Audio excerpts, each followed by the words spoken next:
Mark Zuckerberg was a Harvard freshman with a gift for computer programming.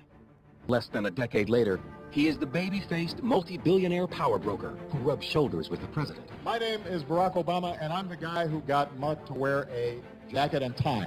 I think most people still haven't really digested the scale of Facebook or how quickly it's grown.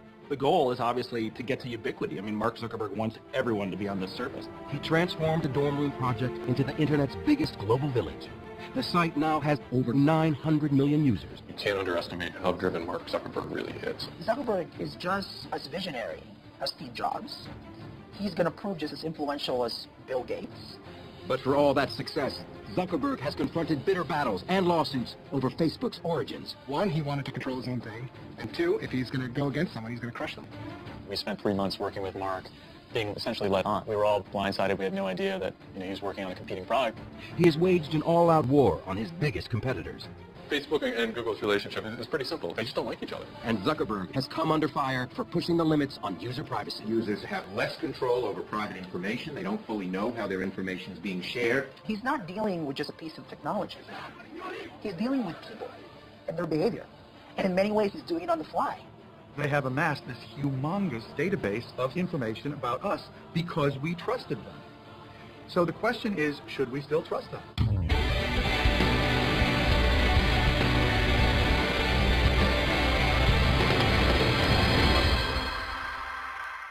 I think that the goal that we went into it with wasn't to make an online community, but sort of like a mirror for the real community that existed in real life.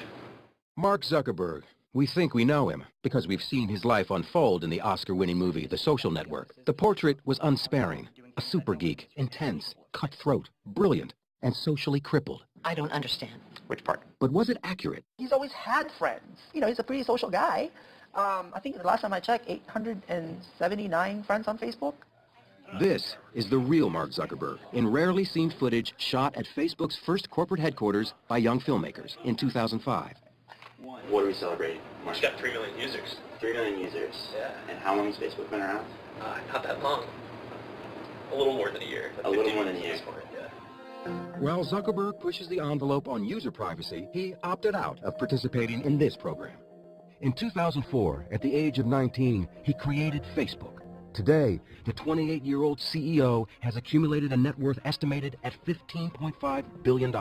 Mark's mission from the beginning was about connecting people, and it was clearly based on this theory that if the world were more connected, it would be a better place. But there's a lot of surprises when you really dig deep into the story of Facebook. The biggest single surprise is the peculiar and tenacious personality of Mark Zuckerberg, and the depth of his convictions and his consistency. Born in 1984, he grew up in the Hudson River town of Dobbs Ferry, a bedroom community north of New York City.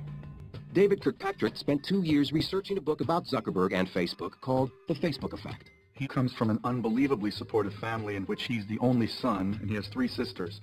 So he was kind of the prince, and in fact, I think his parents called him the prince, and he was treated accordingly. So this is a guy without any problem of self-confidence. Computer savvy from the start, Zuckerberg taught himself the complicated computer language C++, and by 9th grade had created a digital version of the board game Risk. Journalist Jose Antonio Vargas interviewed Zuckerberg for his New Yorker magazine profile. He actually created a thing called ZuckNet, which is an internal instant messaging system for the family so the computers could talk to each other. I mean, that's kind of the kid he was. When he got sort of tired of his local high school, he decided to go to Exeter prep school, really because he just wanted more challenge. It was at the exclusive Exeter Academy that Zuckerberg and his friend Adam D'Angelo created a music website called Synapse. It was intended to anticipate what your preferences might be, and it was very, very popular. Even before he started Facebook, he was fending off offers from Microsoft and others to buy Synapse for well over $1 million. Like a tech world version of an all-star athlete, big-name companies wanted to recruit him right out of Exeter. Again, Zuckerberg was unimpressed and chose instead to enter Harvard in 2002, where it wasn't long before he got himself in trouble. Zuckerberg hacked into the school's computers to collect images of students. Nicholas Carlson is deputy editor at BusinessInsider.com. And you can sort of tell that he's a little bit of a troublemaker. He creates something called Face Mash. It's the first year in Harvard, and it's a sort of hot or not for the Harvard community. And then it maintained an entire list of Harvard students and which ones were the most attractive, ranking them by hotness. Ellen McGirt interviewed Zuckerberg for Fast Company magazine. FaceMash worked in kind of a little bit of an icky way. It made people upset. Obviously, people felt mocked or exposed, and it was one of the first big experiences that Mark had with the privacy issues of the masses. Under pressure, Zuckerberg shut down the site. The Harvard Administration Board charged him with breaching security, violating copyrights, and violating individual privacy. But by then, FaceMash was a campus sensation. Zuckerberg had seen his future. At the same time of getting trouble for building this mischievous web tool, he built a mischievous web tool that was really popular. I imagine that he had a couple of sleepless nights worrying about how bad this thing was going to be, and was relieved when it all blew over, but was also incredibly curious about what he could then make next. If you're a genius with genius friends sitting in a dorm room, suddenly the world looks like a big, happy, open place if you can just get into that database. At the time, the technology landscape was changing dramatically. Brad Stone is a senior writer at Bloomberg Businessweek. The internet was really a much different world back in 2004. For instance, it really demonstrates that a social network needs to have technical chops. The site goes down all the time. It's unreliable. MySpace also, it's full of ads. It's very distracting. It also begins to have technical instability. At Harvard, Zuckerberg met classmate and future business partner Eduardo Saverin. Author Ben Mesrick is one of the few to have interviewed Saverin about the early days of Facebook. Eduardo met Mark Zuckerberg in an underground Jewish fraternity. The underground scene at Harvard, these were not really fun events. These were kind of strange little social settings, really bad parties, mostly all guys. And so Eduardo and Mark met in this scene, and they became friends pretty quickly because they were both kind of outsiders. FaceMash got Zuckerberg noticed by 3 insiders. Upperclassmen building a social networking site called Harvard Connection, Olympic rowers and twins Cameron and Tyler Winklevoss, with partner Divya Narendra. Harvard Connection was an idea that I'd come up with when I was a junior in college, just at the end of 2002. The team had been building the site for nearly a year. 2 of their original programmers had moved on, and they desperately needed a new partner. The 3 of us are not computer programmers by trade or practice. We did need an actual programmer to write the actual hard lines of code, and we thought Mark was that guy. The trio reached out to Zuckerberg. He was enthused, excited, and clearly his eyes were lighting up. What happened next sparked a furious battle over how Facebook was actually created. The details unfold in email exchanges between Zuckerberg and the Harvard Connection team. At first, Zuckerberg appeared eager. I read over all the stuff he sent, and it seems like it shouldn't take too long to implement. So we can talk about that after I get all the basic functionality up tomorrow night. Then, Zuckerberg began to delay the project. December 4th. Sorry I was unreachable tonight. I just got about 3 of your missed calls. I was working on a problem set. December 10th. The week has been pretty busy thus far, so I haven't gotten a chance to do much work on the site or even think about it really. Zuckerberg was stalling because he was busy working on a similar social networking site based on Harvard's student directory called the Facebook. He and Saverin partnered to fund it. Mark came to him and said, you put up $1,000 and we'll launch this site. And, there were no contracts. These were just 2 kids in a dorm room, really. But that's where it started. Writer Nicholas Carlson interviewed more than a dozen people involved in the founding of Facebook and found instant messages retrieved from Zuckerberg's computer he said Zuckerberg sent to Saverin. According to Business Insider, the IM suggests Zuckerberg was deliberately misleading the Winklevoss twins. He says things like, look at this site that I'm working on, Harvard Connection. Haha, they made a mistake. They asked me to do it for them because I'm working on my own Facebook. We were always under the impression that Mark was working on HarvardConnection.com. There was never an indication from him that he could not do the work, didn't want to do the work, or was working on something identical on the side called the Facebook. When he met with the Winklevoss brothers the last time, he saw that he probably should tell them that he's been working on a competing product. He sort of conferred about it with friends. But in the end, he said, you know what I'm going to do? I'm going to blank them. I'm going to blank them in the ear. On February 4th, 2004, just as he was expected to complete work on their site, Zuckerberg and his friends instead launched the Facebook. The Winklevoss brothers and Narendra found out about it the same way nearly everyone else at Harvard did. It completely blindsided us. We definitely did not expect that. Mark wanted to have control over his own project. He saw that they were onto something cool, the Winklevoss brothers, but he saw that he could do something cooler. And so, 1, he wanted to control his own thing, and 2, if he's going to go against someone, he's going to crush them. And that's what he did.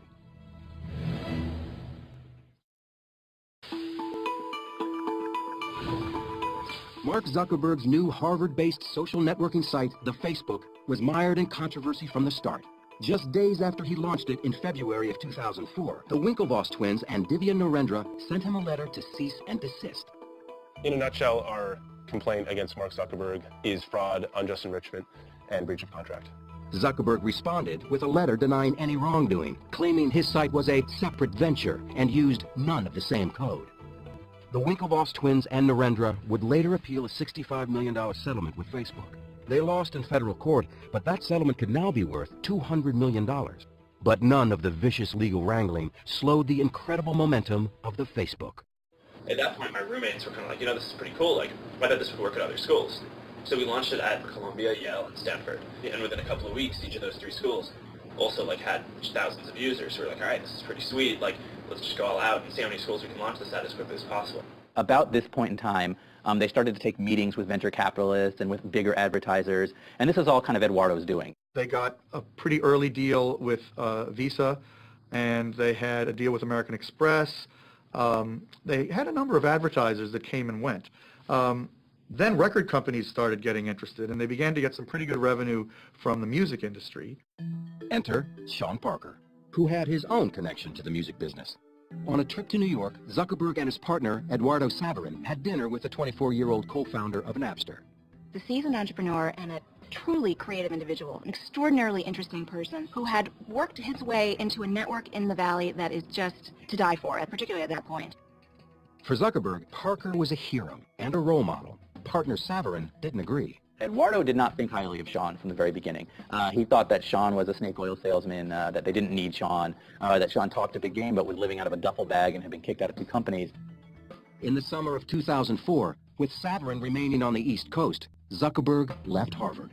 We came out to Palo Alto for the summer just to hang out because Palo Alto is kind of this mythical place where, you know, all the startups come from, and got ready to launch it at another 150 schools when the year started. One of the things that Mark did that was very smart by going to Palo Alto was to actually enter the petri dish of entrepreneurialism, particularly for new technologies. Zuckerberg and his friends moved into a large frame house with a swimming pool, and he reconnected with Sean Parker, who later became Zuckerberg's roommate. He was the adult supervision. He's the guy who showed them how things are done in Silicon Valley. He's the one who showed them how to meet investors, how to negotiate with them, who to hire. Mark has told me stories of just all of the guys coding late at night around dining room tables and eating chicken McNuggets and cereal. And there's partying going on. Sean Parker is bringing them around to the different kind of cool Silicon Valley hotspots. And meanwhile, the website is growing astronomically fast. I mean, there's a 1 million member party by December of that year. During this time, Parker gave Zuckerberg some shrewd advice he took to heart. He sort of looked at him and said, you need to be the founder of this thing, and you need to be the CEO forever. You know, you can't turn this over to investors. And Mark is able to negotiate a series of increasingly important investment deals that do two things. One, allow him enough operating cash to hire some of the smartest engineers in the business, and two, help him retain majority control in the company. But tensions began to grow with Zuckerberg's original partner, Eduardo Saverin, who remained on the East Coast. Eduardo felt that, he was the business head of the company and he was no longer being treated that way. Mark and Sean were taking meetings all over California. They were meeting with venture capitalists, and they were kind of ignoring Eduardo. He retaliated. Eduardo froze the bank accounts to try and get Mark's attention, and Mark and Sean began to sort of figure out a way to build the company without Eduardo. Zuckerberg responded and froze Saverin out. Eduardo was removed from the company masthead, and he essentially became a non-entity. He became a non-person. He was thrown out, and he became very upset.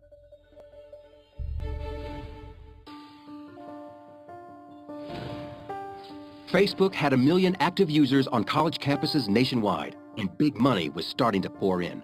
Sean Parker, the new president of Facebook, introduced Zuckerberg to Silicon Valley angel investor Peter Thiel, who put $500,000 into the company. Then, in the spring of 2005, the venture capital firm Excel Partners offered Zuckerberg $12.7 million for an 11% stake in the company. And didn't ask for much control at all.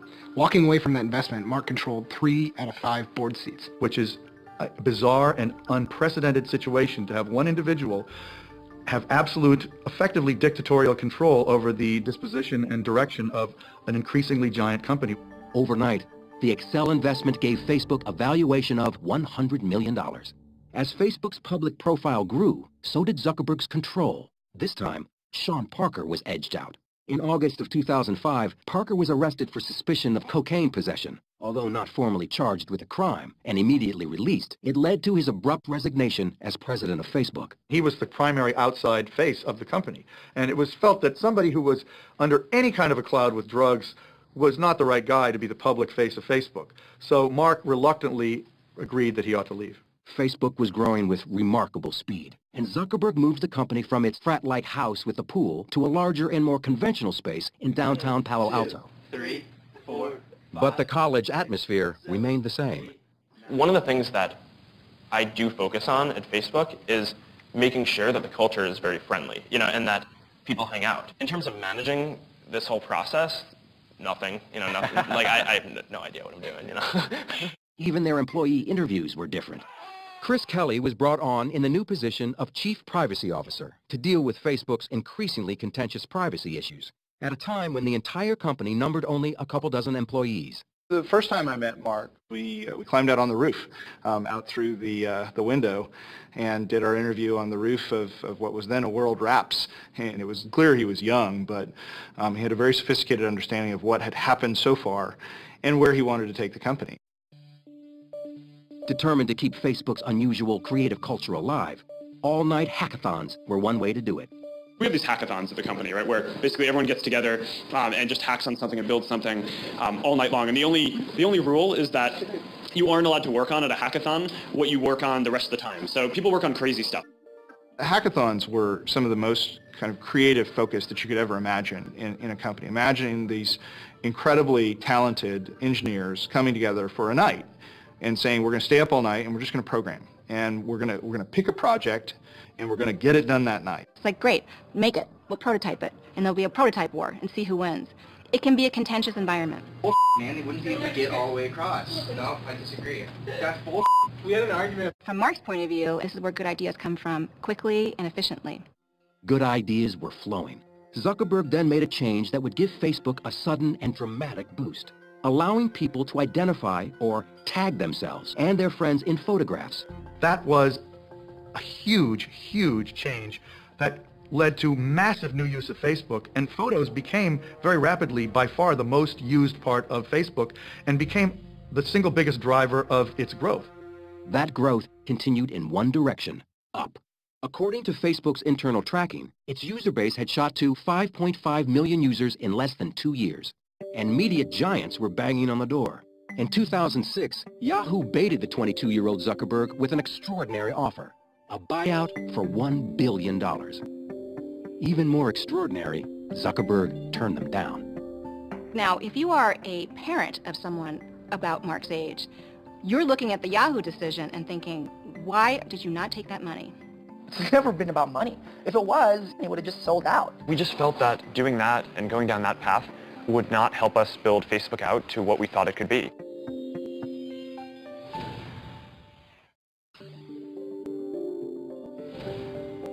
In 2006, Mark Zuckerberg rejected a $1 billion pitch from Yahoo when MTV pushed the ante even higher. Michael J. Wolf was CEO of MTV Networks. Mark had taken me on a walk around Palo Alto and shown me his apartment. And afterwards, we sat down for lunch, and I told him we'd be willing to pay as much as $1.5 billion to buy Facebook outright. His answer was, I think it's worth a lot more. And besides, you've seen my apartment. I don't really need that kind of money. And at the same time, I may never have an idea as good as this one. So I'm not that interested in selling. There was internal strife around it, no question. There were a lot of people who wanted to sell. Ultimately, Mark decided to turn down the offers. Zuckerberg wasn't ready to sell because he had some ideas that he thought would make Facebook even more popular. One of them was called Newsfeed, a kind of real-time wire service of updates about what users were up to. Newsfeed is what everybody is doing at that point, or what they're posting, what they're linking to, the world that they live in, which is really what a newspaper is, right? It's a living, breathing newspaper of people around you. But many Facebook users thought that newspaper sent out too much information and violated their privacy. 750,000 of them launched an online protest. To say that it was unpopular at first is a dramatic understatement. They were under siege at the office. They couldn't leave. They were surrounded by news trucks. Almost 10% of our user base at the time joined the Students Against Facebook Newsfeed group. Zuckerberg was forced to apologize. He wrote his apology note himself. It was probably a good learning experience, when Facebook changed some of the privacy controls, it was an overstep. I do think he takes those seriously, but I do think that he's willing to continue to overstep for the purpose of making a product that he wants to make. The apology was not a surrender. Zuckerberg was sure that users would get used to this new level of sharing, and he turned out to be right. After tweaking Newsfeed, it became one of the most popular elements of the Facebook experience. It just happened that the first time I ever met Mark was 2 days after that happened. And I can tell you, even though his members were in open revolt, he was not the slightest bit flustered. He had complete confidence that everything was going to work out all right. Zuckerberg decided it was time to take Facebook beyond its college roots and introduce it to the general public. The response was stunning. Membership doubled, shooting up to 12 million by 2006. Zuckerberg radically altered the Facebook experience again, when for the first time the 23-year-old CEO invited programmers from around the world to develop apps for Facebook. It was another turning point, expanding Facebook from an insular world of information to a platform. And it was like the gold rush. You open up this wonderful platform and in comes every kind of developer with every kind of idea, from video sharing to games to things that blink to things that turned into, ballerinos and hippos and just every kind of fun, wonderful thing. The platform companies or the operating system companies always do the best. I mean, think of Microsoft. It had this ubiquitous Windows platform, and all these other companies wrote programs for Windows. Facebook's really trying to create itself in that model. And in 2007, Microsoft itself entered the picture, this time with a deal Zuckerberg couldn't turn down. And for the first time, the world got a glimpse of what Facebook may really be worth. By the time people were finally getting used to the idea that anyone would pay $1 billion for Facebook, Microsoft comes along and pays $250 million for 1.6% of the company. It was outrageous. It valued the company at $15 billion. This took Facebook from a thing that a lot of people use to a thing that everyone was talking about, the $15 billion company. But for a $15 billion company, Facebook was only making a meager $30 million in profits. To remedy that, Zuckerberg announced a sweeping new advertising system in the fall of 2007. One part of it let companies set up their own Facebook pages and advertise using social ads. Lou Kerner covers social media and owns shares in Facebook.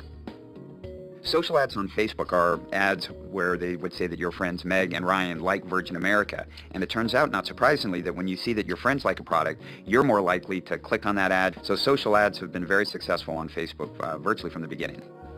But another part of Facebook's new advertising plan, Beacon, gave users far more than they wanted, and they let Zuckerberg know about it. Zuckerberg's made a lot of mistakes. The next mistake, which was a really big one, was Beacon. You go to a third-party e-commerce site and you buy something, and unless you tell it not to, really quickly, it's going to go back and tell all your friends that you just bought a diamond engagement ring. And obviously, that sort of secret revealing can cause a lot of trouble. There was the great rallying cry that Facebook ruined Christmas because suddenly everyone's purchases were being broadcast to their entire network. Zuckerberg really tried to defend it for a while. It took him a while to realize how wrong it was. On December 5th, 2007, Zuckerberg made another apology. He had overreached yet again. But as with previous mistakes, it wouldn't really matter. Facebook was just too popular. And it wasn't long before Zuckerberg was loosening up the network's privacy controls one more time.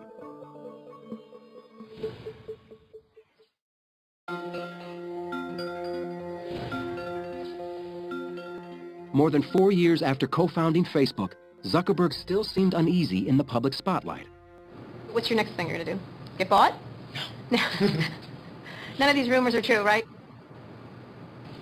This is making me feel very uncomfortable. All right.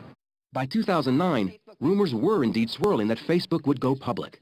Instead, Zuckerberg took money from a new investor. Yuri Milner, CEO of the Russian internet investment firm Digital Sky Technologies, offered a $200 million deal for just 1.9% of the company. Deals of that size are kind of never easy. There's a lot of back and forth. This deal was about the vision that we shared, how big this company can get. Everything else was sort of secondary. Milner's investment allowed Facebook to continue to expand, and it kept the development of the company firmly in the hands of its founder. Zuckerberg knew that pushing Facebook advertising even further was the key to continued growth. For years, Zuckerberg believed that Facebook was in a unique position. Today, even with the most advanced advertising systems that exist, they only have estimates of what someone's gender might be, or what someone's age might be, or what they might be interested in. But on Facebook, we know exactly what gender someone is, and exactly how old they are, and exactly what they're interested in. Jeremy Smith is Chief Strategy Officer for Second Market, a company that brokers shares in privately held companies which cannot yet be traded on the public market. What makes Facebook so desirable from the perspective of advertisers is that they are able to accumulate information on their users like nobody else. The funny thing is, the users don't really view it as data. It's themselves. It's their information. It's their lives that they're putting on there. But as far as advertisers are concerned, it is the holy grail of data. Pushing the boundaries of that holy grail of data was about to get Zuckerberg in trouble again. In December 2009, he revamped the privacy settings for Facebook's then 350 million users. Unless users individually restored their settings, previously private information was now available to everyone on the internet. Many people just sort of took that default and somewhat inadvertently allowed a lot of their information to become public. And many privacy advocates believe that they didn't explain that or disclose it sufficiently. A firestorm of complaints from users and consumer groups forced Zuckerberg to backtrack again, sparking concerns in Congress. We are here today to urge Facebook's creator and CEO, Mark Zuckerberg, to revisit this new policy as soon as possible. We believe Facebook should reverse its policy to begin exploring guidelines so users know upfront what's happening. Adding fuel to the fire was the surfacing of still more instant messages. Business Insider published messages they said showed a friend asking then college-aged Zuckerberg why people shared their emails with him. Zuckerberg's response was curt and profane. You know, I mean, I asked him point blank about it, and he was very embarrassed by them, by the fact that he had sent these IMs. Less than 1 month later, he was put on the hot seat in a memorably awkward interview at the All Things Digital conference. Do you feel like you're violating people's privacy? You know, there were real learning points and turning points along the way in terms of building things. If I knew what I knew now then I hope I wouldn't have made those mistakes, but I can't go back and change the past. I can only do what we think is the right thing going forward. You know, anybody who's ever kind of doubted what Facebook is about or want to question his integrity, I mean, they can keep pointing back to that, right? To that instance of like, I can't trust that guy. That is going to be our check on him for as long as he remains CEO, you know, and in charge of that company. It's going to be like, okay, you're not that guy. Well, prove to us that you're not that guy. Chris Hufnagel, the director of privacy programs at the University of California, Berkeley, believes Mark Zuckerberg purposefully pushes the envelope on privacy. In most situations where a company does something that's unpopular, they have blowback. They lose the ability to do something. But in Facebook's case, we have something I call blow forward, where they take 2 steps forward, there's some type of public reaction, and they just take a little step back. And so over time, they've been able to open up profiles more and more. Mark does not think you should be a different person at work than you are at the bowling alley, in bed, at school. You know, he basically thinks you should be consistent across all these environments. So that's a very radical view for many older people.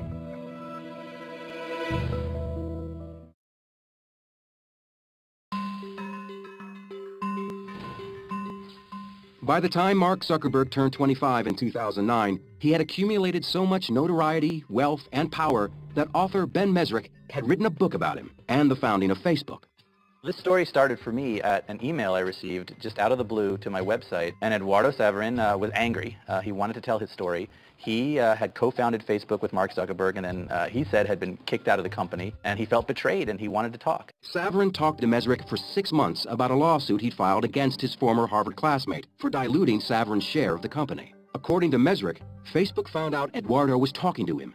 And they essentially settled with Eduardo. Nobody knows for sure what happened, but what I've heard is he got 5% of Facebook, and he had to sign an agreement that said he would never speak to Ben Mesrick again.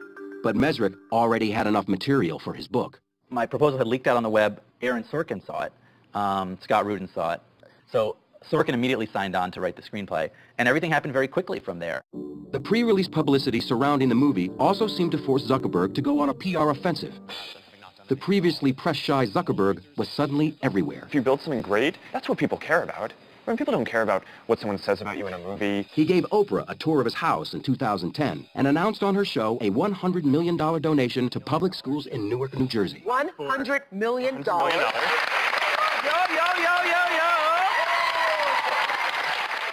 The social network opened in wide release on October 1st, 2010. People want to go on the internet and check out their friends, so why not build a website that offers that friends, pictures, profiles? I'm talking about taking the entire social experience of college and putting it online. Zuckerberg complained about his on-screen portrait as a ruthless, socially challenged power geek with no friends. He said there were factual errors in the script. They frame it as if the whole reason for making Facebook and building something was because I wanted to get girls or wanted to get into some kind of social institution. And I mean, the reality for people who know me is I've actually been dating the same girl since before I started Facebook. They just can't wrap their head around the idea that someone might build something because they like building things.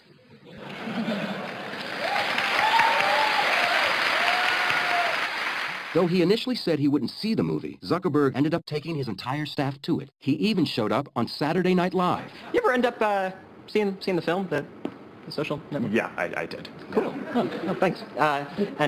What did you think? It was interesting. Thank you to the Hollywood Foreign Press for this extraordinary honor. The Social Network won a Golden Globe Award for Best Dramatic Picture, as well as 3 Academy Awards. First Tunisia, now Egypt. What's next? But to an increasing number of people around the world, Facebook wasn't just a Hollywood movie. It was affecting real life.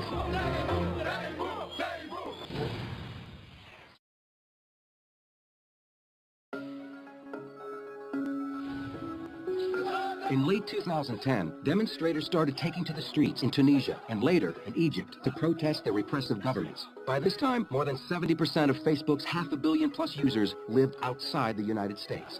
In Egypt, one flashpoint for the anger was a case of police brutality. At the center of the protests was a Google employee who ran a Facebook page. Wael Ghonim was the manager in Egypt of a page that was a memorial to this guy who had been beaten, tortured, and killed by the secret police.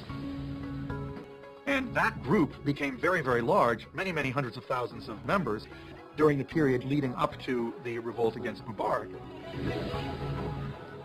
Facebook expedited the ability of people to express their dissatisfaction, which clearly sped up the process of these revolts. The governments of Tunisia and Egypt fell. Protesters expressed their gratitude to Facebook on the streets. One named his newborn daughter Facebook.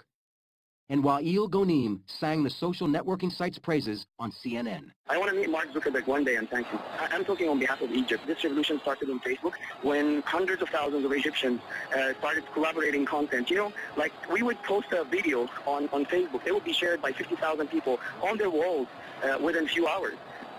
Facebook itself was very quick to try to distance themselves from that political activity. I mean, obviously, they supported it, but they don't really want to be seen as a tool of change because obviously Facebook wants to be active in regimes like China. They don't necessarily want themselves viewed as a tool of insurgency. Zuckerberg has taken on a personal goal that might help him with his mission to connect the world. He says he spends an hour a day studying Chinese, which could potentially help him gain 1 billion new friends. It's the fastest growing and the biggest internet market in the world. There are hundreds of millions of users, and his mission is incomplete if he's not in China. Mark Zuckerberg's power had never been greater, and once again, speculation grew that he would take his company public. Despite enormous pressure, Zuckerberg has been hesitant to pull the trigger and cash in. 100 years, 200 years from now, what's going to be more important? The money, right? Or the fact that he has had this kind of impact? Or the fact that he's, executed and developed and helped evolve this thing that is more than just a technology site and it's more than just a website. And so I think that's why it's never been about money and it's never been about status. When companies go public, it's a tremendous strain on the management. And in fact, on top of all of that, when you go public, you open yourself up to even greater government scrutiny. Aware of that scrutiny, Facebook has amped up their presence in Washington with a team that includes several former White House aides and influential Capitol Hill insiders. Political official after political official will tell you, if you are absent from the debate, you're likely to be the person who kind of gets cut out. And so presence in that debate, particularly when Google and Yahoo and Microsoft and a number of other very large players are spending a lot on lobbying, is a mistake. Today, several Facebook founders, including Mark's friends and classmates, have left the company to start new ventures on their own. They've been dubbed the Facebook Mafia. But much of Silicon Valley talent is on their way in. Top programmers are leaving companies like Google to be a part of Zuckerberg's momentum. And Facebook and Google, the two internet behemoths, are competing in other ways. Ryan Singal is a staff writer for Wired magazine. Facebook and Google's relationship is pretty simple. They just don't like each other. They're competing cultures. Facebook was sort of young, brash, wild, and Google is like, an algorithm company. Like, these are guys that, any problem, there's got to be a way that they can write a little algorithm that'll fix it. It's clear that Google missed the rise of social. And Eric Schmidt has admitted to being flat-footed around Facebook and around social. They've tried a number of things, most spectacularly the Buzz social network. That just hasn't worked. Then, in May of 2011, Facebook was embarrassed when it was revealed that they had launched a secret attack on Google.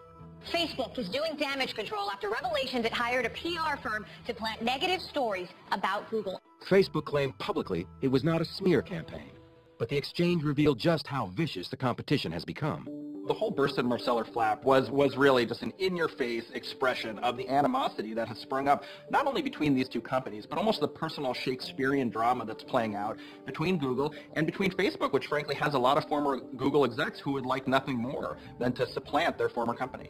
You can't underestimate how driven Mark Zuckerberg really is. He says his mission is to make the world more open and a better place. His mission is also to be number one, right? He wants to be, inscribed on granite above Bill Gates, I think. He is well on his way. Like Gates, another Harvard dropout, Zuckerberg is a fierce competitor.